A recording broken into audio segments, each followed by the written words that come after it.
Shalom Bapak Ibu Saudara yang dikasihi Tuhan, dimanapun Bapak Ibu Saudara berada pada saat hari ini, kiranya damai sejahtera, sukacita dan kebaikan Tuhan menyertai setiap kita dimanapun kita berada saat hari ini. Jumpa lagi dengan kami Yabes Community dalam program acara Sukat, Suara Kasih Tuhan. Hari ini firman Tuhan terambil dari 2 Raja-Raja 4 ayat yang pertama. Demikianlah firman Tuhan. Salah seorang dari istri-istri para nabi mengadukan halnya kepada Elisa sambil berseru, "Hambamu suamiku sudah mati, dan engkau ini tahu bahwa hambamu ini takut akan Tuhan. Tetapi sekarang penagih hutang sudah datang untuk mengambil kedua orang anakku menjadi budaknya." Seorang pernah berkata, "Opini adalah barang termurah yang pernah ada di bumi." Artinya, semua orang bisa dengan mudah memberikan opini atau pendapat, terlepas apakah pendapat atau saran tersebut baik atau tidak bagi orang lain.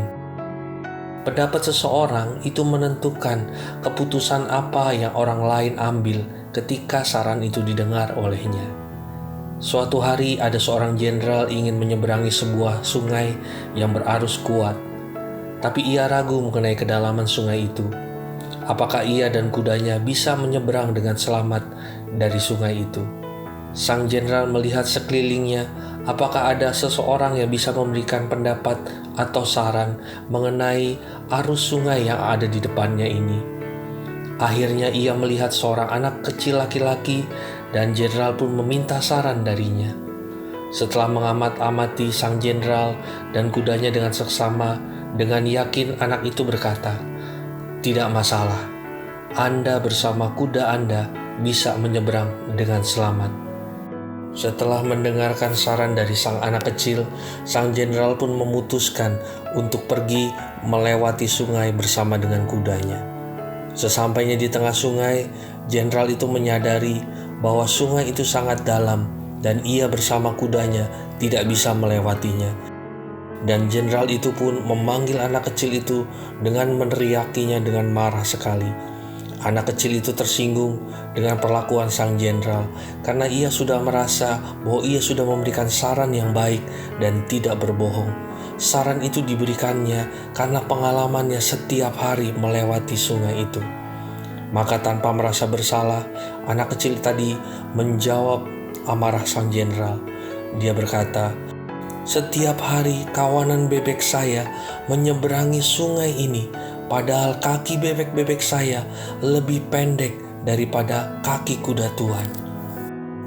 Saudaraku yang dikasihi Tuhan, dari pesan moral dari cerita di atas, kita bisa mengambil kesimpulan, kita harus bisa bijak memilih kepada siapa kita meminta saran, nasihat, atau pertolongan yang sedang kita hadapi dalam sebuah masalah. Dari cerita firman Tuhan, janda nabi dalam pembahasan di atas, kita lihat bahwa janda itu sedang dalam masalah besar. Ia tidak tahu apa yang harus dia perbuat.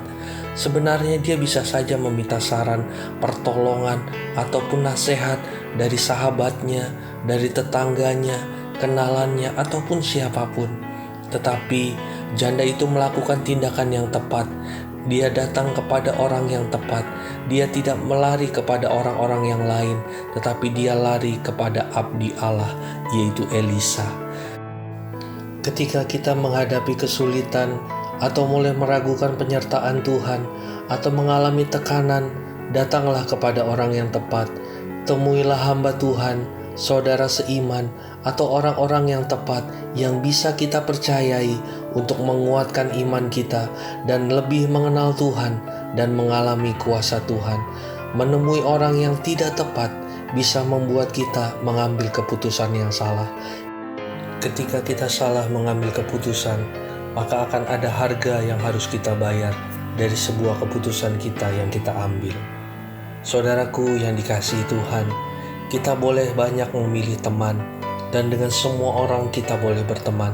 Tetapi mintalah nasihat, saran, ataupun pertolongan kepada orang yang tepat, yang bisa kita percayai, dan orang yang takut akan Tuhan.